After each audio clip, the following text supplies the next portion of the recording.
Allahu Akbar. Bismillahirrahmanirrahim. Alhamdulillah Rabbil Alamin. Assalamualaikum warahmatullahi wabarakatuh. Isang mapagpalayang araw po sa atin lahat, mga kaibigan. Ito po ang kawal ng demokrasya, Kawal D. Carbonero. Mga kaibigan, bayan po ninyong magtsaga po kayo muna na makinig sapagkat ipapaliwanag ko po ang simbolismo ng ating pong programa. Kaya po tayo meron pong Chris dito. Yan po ay sagisag ng aking pagdakila sa aking bayani si Lapu-Lapu at Andres Bonifacio. At yan po ay simbolo na tayo po ay makikibaka hanggang may hininga. Allahu Akbar. Ang ibig po sabihin ng Allahu Akbar, yan po ay Arabic word na nagsasabi sa English, God is great. Sa Tagalog, dakila ang puong may kapal. Allahu Akbar. Mga kaibigan, lahat po ng ating pong sinasabi rito, pag sinabi kong Bismillahirrahmanirrahim, ang ibig po sabihin nun ay sa ngalan ng puong may kapal na siyang pinakamakapangyarihan, mahabagin sa buong mundo. Bismillahirrahmanirrahim. Ibig sabihin, yan ay ating pong panunumpa na bawat salita na mumuntawi po sa ating mga labi ay hindi po AI, hindi po yan gawa-gawa, at hindi po yan nagsisilbi upang manira lamang ng tao, kundi pagtanggol ang ating bansa. Sapagkat yan po ang ating pong misyon sa mundo ito, ipagtanggol ang ating pong bansa. Tayo po ay napanganak na ang lahi ay naging alipin ng Kastila, ng Amerikano, ng Hapon. At ngayon, alipin po tayo ng ating sariling kababayan na gumagamit po ng salapi at kapangyarihan sa politika upang ipagpatuloy ang pagbubulsabos sa lahing Pilipino. Wala po magtatanggol sa atin kundi sa atin ato tayong mga Pilipino na rin. Kaya po tayo nagpapatuloy na ating panawagan, makiisa po tayo. Kaya po tayo nagpapasalamat sa inyong lahat na nagsishare, nagpapakalat itong pong ating programa sa pamamagitan po ng pag-subscribe ninyo, pag-share, pag-like. Pag kayo po naman ay merong hindi na sinasang-ayunan na akin pong paninindigan, abay libre po kayo magbigay ng comment, libre niyo po akong tawagan. Lahat po naman tumatawag sa akin, sinasagot ko. Wala po akong iniiwasan. Pati mga bill collectors na tumatawag, o yan po mga nagdi-deliver ng mga parcel na tumatawag, hindi ko po iniiwasan yan. Yan po ang paliwanag po natin sa simbolo ng ating pong pagtuntunan. Ito po nakikita po ninyo rito ang bandera na inchik. Meron pong isang kababayan natin ang sabi, Kawaldi, bata pa ako, dinadakila na kita sa programa mong Waldi Carbonell Reports sa mga iba't ibang mga sangay ng radyo. Bakit ngayon ang banderang dala mo ay bandera ng inchik? Pinaliwanag ko po, yung pong bandera ng inchik na dala ko ay nasusunog. Sinulog ko po yan. Ito po ay sa harapan ng Chinese Embassy, Embahada ng Republika ng Inchik. Punong-puno ng mga komunistang Inchik. Ngunit hindi po natin inilimtan na yun. Wala pong kasamang bodyguard, wala akong kasamang barkada, wala akong kasamang grupo o organisasyon. Solo ko po lamang yan. At ang kumuha po nitong picture na ito ay isang babaeng Taiwanese na hindi ko po kilala. Ngunit tayo po ay headline, front page sa maraming dyaryo sa buong mundo dahil sa ating pong ginawa na yan.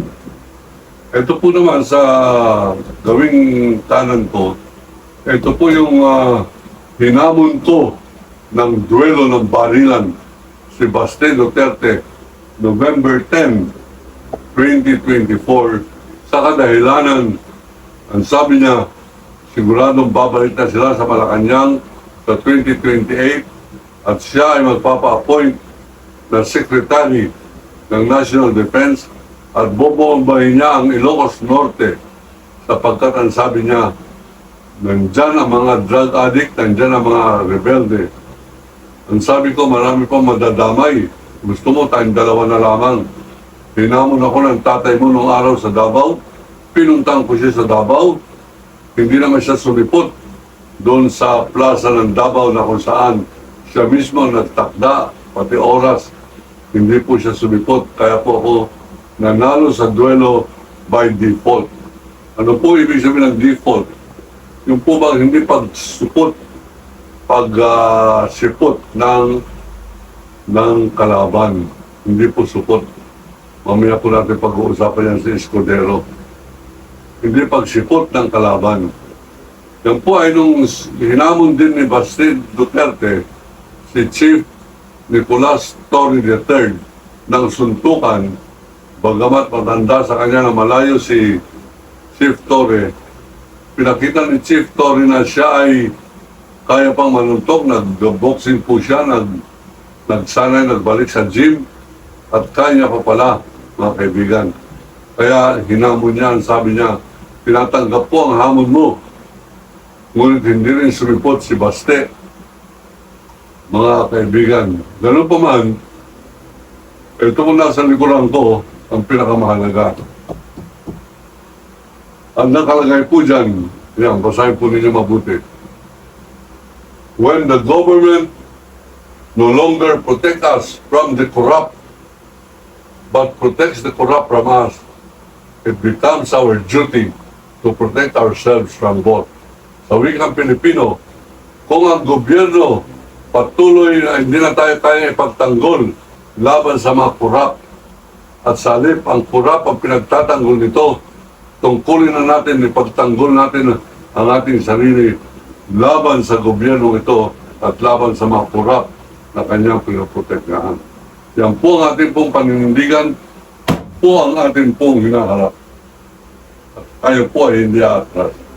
Yan ang dahilan kung bakit ipakalat po ninyo at hindi ko po tatantanan yung paghahamon ko kay Senate President Chis Escudero na magpakalalaki ka, huwag ka nagkukunwari na meron kang hikaw, huwag kang, hindi ako naniniwala doon sa mga chismis na ikaw ay bading o ikaw ay silahis.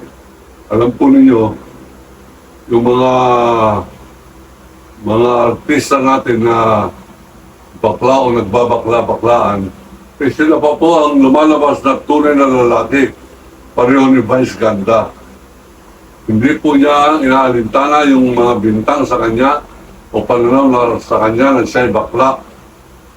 Ang kanya ay ang paninindigan na mali ang korupsyon, mali ang pagpatay ng mga Pilipino ng kapwa Pilipino, mali ang ginagawa ng Senado na huwag ituloy ang impeachment. Uulitin ko po upang sa gano'n maliwanagan ang ating po mga kababayan. Ano ba yung impeachment? Impeachment ay siya pong salita na ang katumbas po niyan ay pagtatanggal sa pwesto ng isang mataas na tao na itinatakda, mataas na opisyal na itinatakda o itinuturing ng saligang batas na hindi maaaring idemanda, kundi siya ay dapat lamang tanggalin kung merong ebidensya. Mga kaibigan, yan po ang impeachment. Sino-sino po yan? Ang mga impeachable officials na hindi pwede demanda, may immunity. President, Vice President, Justices of Supreme Court, at ilang mga apat na opisyalis na kasama po dito, pareho po ng Ombudsman, Commission on Election Chairman, Commission on Audit. Yan po yung mga impeachable officials. Ngayon, ano po yung ating po naging problema sa impeachment? Ang impeachment na kasalukuyan pong dapat umiral ay laban po sa malawakan, hayagan na pangurakot or plunder ni Vice President Sara Duterte. Ano po yung impeachment? Yan po ay pagbibigay ng trial o pagkakataon na ipagtanggol niya ang kanyang sarili, ilabas niya ang kanyang mga ebidensya na siya ay napaparatangan lamang. Bakit ayaw ng mga senador? Sapagkat kaalyado nila yung magnanakaw na Vice President, yan ay ang tingin nila Diyos ng Mindanao at hindi sila mananalo muli pagka senador pag hindi sila babasbasan ng Diyos ng Mindanao. Napakaliit naman ang pagtingin natin sa mga Mindanaoeños. Para ang tingin natin uto-uto na lamang yan, walang sariling boses, walang sariling paninindigan. Yung mga Pilipino po yan. Yan po ang atin pong itinuturo parati sa atin pong mga eskwela nung tayo po ay aktibo pa sa pagtuturo. Naging dekano po tayo, dean, yan po sa pinakamalaking eskwelahan sa South Cotabato, Magsaysay Memorial Colleges. Ako po pinakabatang dean noong araw, 1971. At tayo po ang ating po itinuturo ay kung paano dapat manindigan ng Pilipino sapagkat yan po ang kailangan natin. When the government no longer protect us from the corrupt, but protects the corrupt from us, it becomes our duty to protect ourselves from both. Yan po ang ating pong pinaninindigan ngayon, ang ating sinusulong.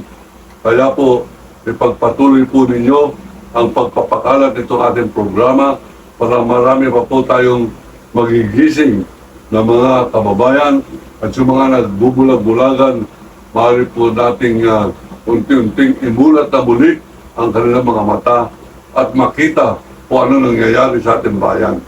Tayo po ay pinagkakaisahan ng ating mga leaders. Lumalabas na yung pong Senate President ay napaka-corrupt na tao. Bakit? Siya po ang nag-insert ng 142.700 million pesos sa budget na wala po, hindi pinag-usapan sa Kamara, isiningit niya bilang Senate President. Ano po ang kapalit nito?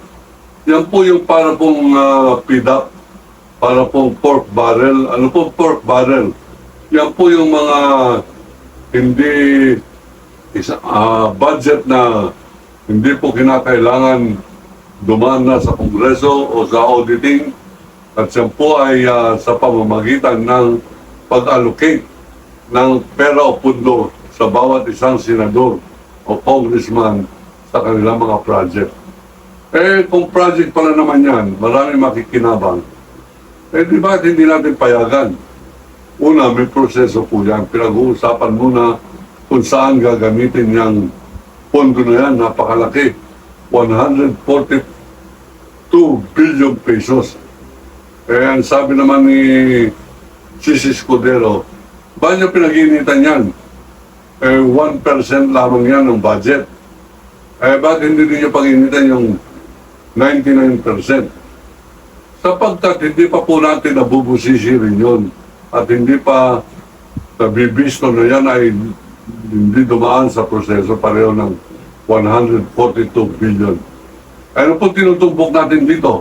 Na ang pinagtatanggol ng mga senador ay ang korupsyon. Bakit?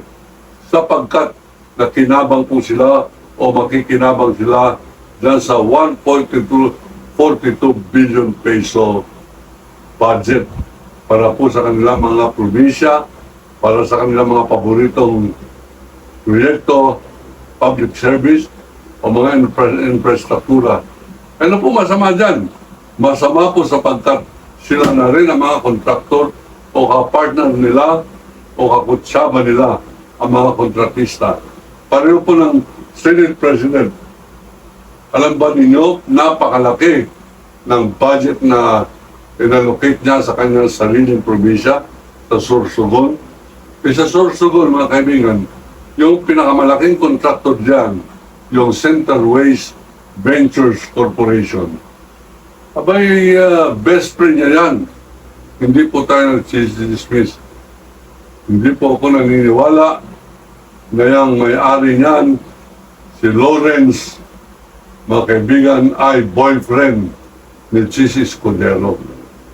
Naniniwala ko na si Chis Escudero ay macho. Dalawa na po naging asawa niyan. Yung una ay singer dyan po sa Sulu Hotel. Napakinggan ko na po yan, nakilala ko na rin. At ang sabi ko nung araw, napakaswerte naman ni Chis. Ang ganda at ang bait ng kanyang naging asawa. Hindi po nagtagal, nagkahiwalay. Napaanon yung kanila pong kasal. Hindi ko po sinasabi na ang dahilan ay sapagkat nabisto ng kanyang asawa na si Chis Escudero ay may kalaguyong lalaki. Hindi ko po pinaninindigan yan. Hindi po tayo chismoso. Ganun pa man, sa paghahamon ko ng debate kay Chis Escudero, kailan sumipot ka? Pag hindi sumipot itong si Chis Escudero, ibubunyag ko ang marami pang anomalya diyan po sa Sorsogon. Marami na po nagsusumbong sa akin.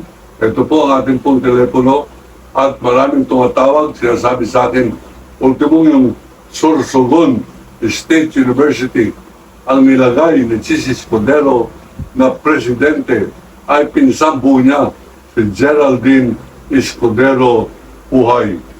Yung kanyang vice president, kapatid ni Geraldine. President and vice president magkapatid sa government university, labag po sa batas yan. At labag po yan doon po sa pagpapairal na laban po sa nepotism. Ano po yung nepotism? Yan po ay isang irregular o hindi tamang pamamalakad sa pamamagitan ng pag-appoint mo ng kamag-anak mo, kalaguyo mo, asawa mo, sa pwestong pinagkakakitaan nila na malaki. Marami pa po yung mga sumbong labang kay Chis Escudero. Ang amin pong debate ay uulitin ko sapagkat kumisa nagkakamali po tayo. 9/11, September 11, hindi po September 9. Inuulit ko, 5 o'clock in the afternoon, dyan po sa Plaza Miranda, harap ng Quiapo Church. Diyan ko po itinakda ang debate namin publiko para makita nila walang kodigo, wala po tayong dalang folder at wala po tayong dalang bodyguard. Tayo po ay haharap diyan, tao sa tao, Pilipino sa Pilipino, lalaki sa lalaki. Pag hindi sumipot itong si Escudero, mga kaibigan, hindi ko sinasabing bakla siya, wala po kong kapintasan sa mga bakla sapagkat lumalabas na si Vice Ganda, mas dakila pa kaysa kay Vice President Sara. Mas makatao, mas Pilipino kaysa sa ating Vice President of the Philippines na maka-inchik. Yan po ang kasumpa-sumpa. Lahat ng Pilipinong nagtatanggol sa inchik sa kanilang pagmamalabi sa ating bansa sa pangunguna ng mga Duterte ay kalaban natin, dapat tagpasin natin, dapat ideklara sila ang ideklara natin na personal non grata sa ating po mga puso, sa ating mga buhay, sa ating mga bahay. Personal non grata lahat ng mga maka-Duterte sapagkat ang mga Duterte traidor, baboy na mga Pilipino. Nakakaya mayroong Pilipinong ganito. Abay, binababoy ang kababaihan. Tampo niyo ang mga nagsusumbong po sa atin. Meron pong isang babae sa Palawan, sa Puerto Princesa.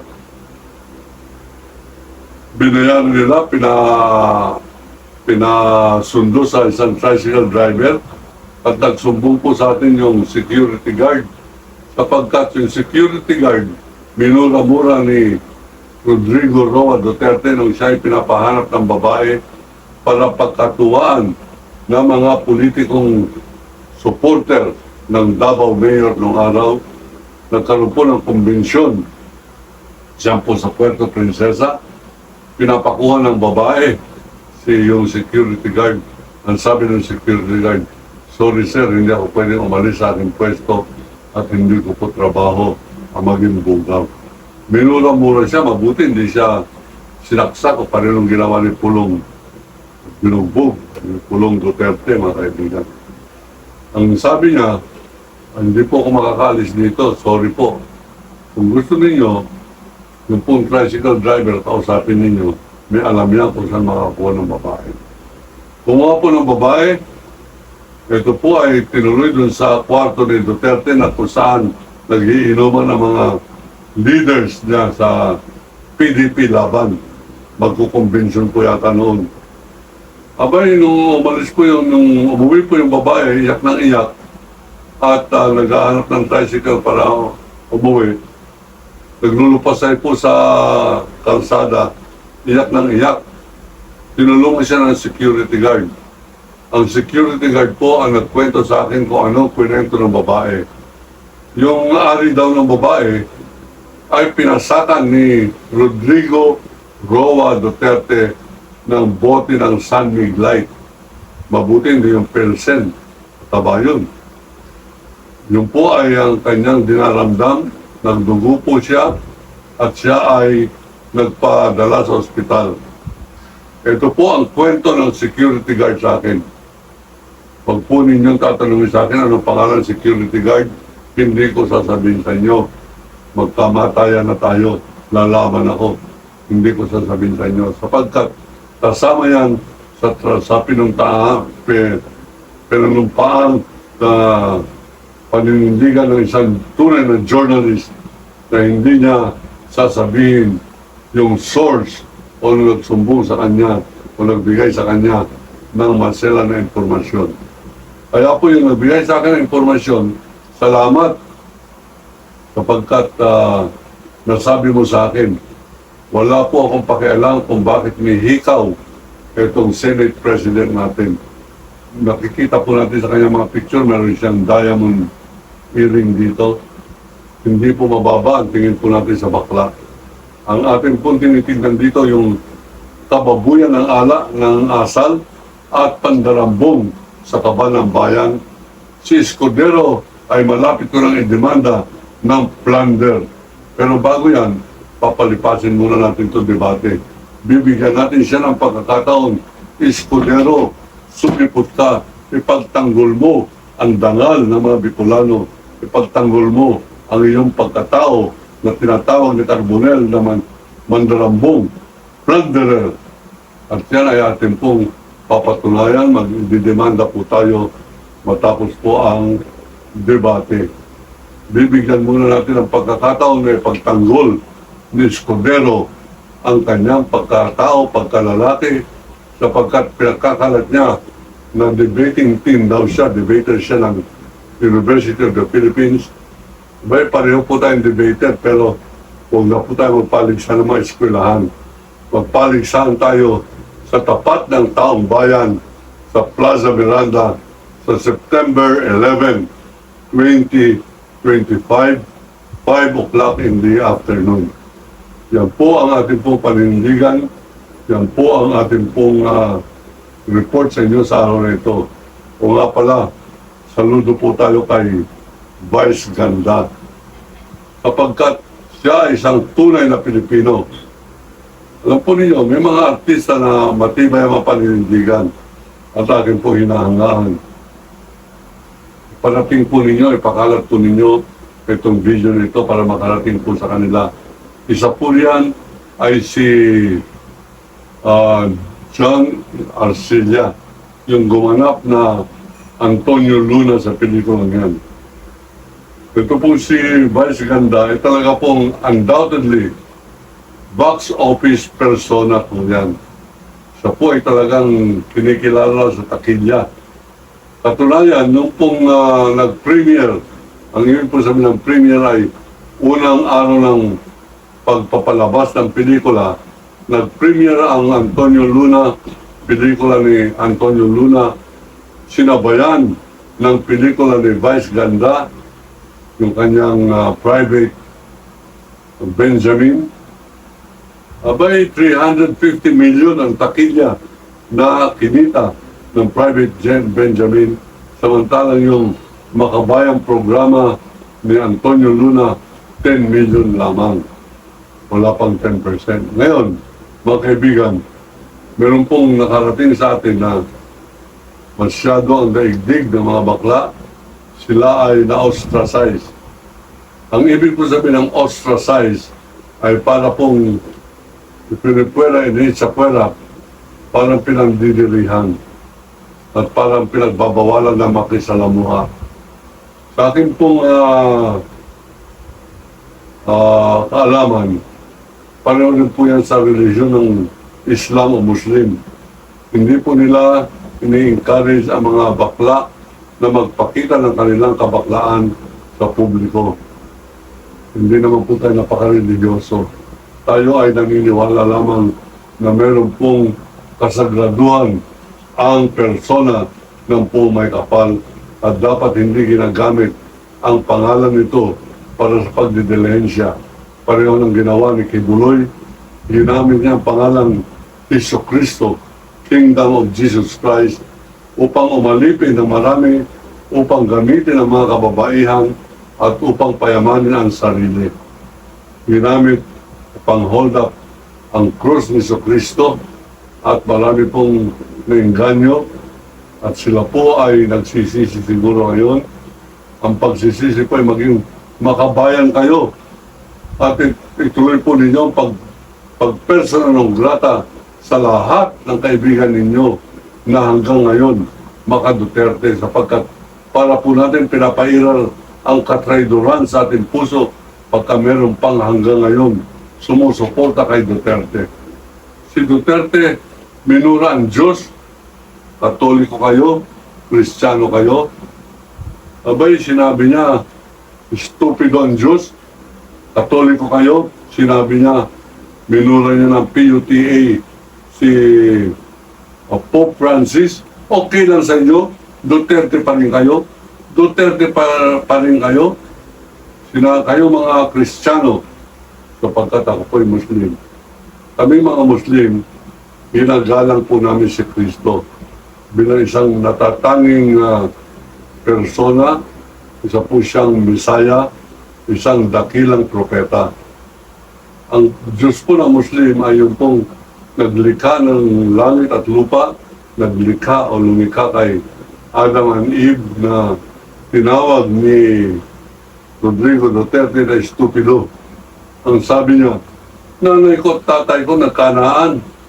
Nung lumabas ako, meron akong original SIM. May pagkakasala agad ako. Napakilang ko nun, sabi niya. This must be a stupid God. Sabi niya. Gumawa siya ng perfectong nilalang sa katauhan ni Adam at ni Eva. Binigyan ng prutas. Alam niya naman kakainin ng dalawa yun. Tapos paparusa niya sapagkat kumain. Iba niya binigyan ng prutas. Stupidong Diyos to. Tinawag na stupido ang Diyos. Ang inyong pong pagdakila kay Duterte ay pagsang-ayon sa kanyang sinabing stupido ang Diyos.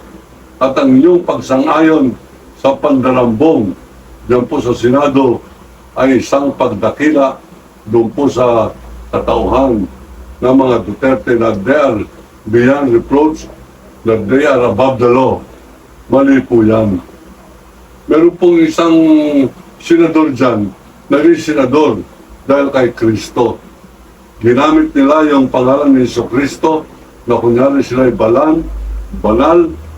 Abay ang kanila pong party list Citizens Battle Against Corruption, CBAC. Kaya po naging congressman yan si Joel Villanueva, naging congressman yung aktivista niyang tatay na, dating aktivista ng tatay na si Brother Eddie Villanueva, na hindi pumirma sa impeachment laban sa corrupt na opisyal at ang nagtatanggol, lahat ng nagtatanggol kay Sara Duterte sa kanyang salang plunder, corruption, pangulimbat ay traidor kay Hesus Kristo at hindi dapat, karapat-dapat na mapayagan na sila ay manatiling gumagamit ng pangalan ng Kristo, Iglesia ni Kristo, tapos Marcoleta ka, Kingdom of Jesus Christ, tapos Kibuloy ka, Jesus is Lord, tapos Joel Villanueva ka, at amo mo, isa sa pinakakurap na senador, ang pangalan Jesus Cordero, ang pangalawang pinakamalaking na kulimbat diyan po sa budget na yan ay ang Bulacan sa pamamagitan ni Senator Joel Villanueva. Kaya na lang pala ganun ang kanyang pagtatanggol kay Sara Duterte. Iisa po silang barkadahan, iisa lamang po yung kanilang palutuntunan upang maging Pangulo sa 2028, etong si Sara Duterte. Mga kaibigan, ang laban po natin ay hindi sa 2028. Ang laban po natin ngayon. Ngayon pa lamang, lipulin natin, gamitin natin ang batas para po sa katarungan, para po sa kapayapaan. Huwag natin bayaan na ultimong Korte Suprema ay gumagamit ang batas upang pagtakpan ito pong plunder. Uulitin ko po itong paninindigan ito. Hindi po ako naniniwala na bugok ang mga Supreme Court Justices. Pero sa kanilang ginawa, naniniwala po ako na nagkamali sila at ang dahilan ng pagkakamali ay ang korupsyon dyan sa loob ng Supreme Court. I stand by every word I say and I am willing to face anyone who challenges me the right to say it. Ako po si Waldy Carbonell, nagsasabing iniibig ko ang Pilipinas. Allahu Akbar! China, layas!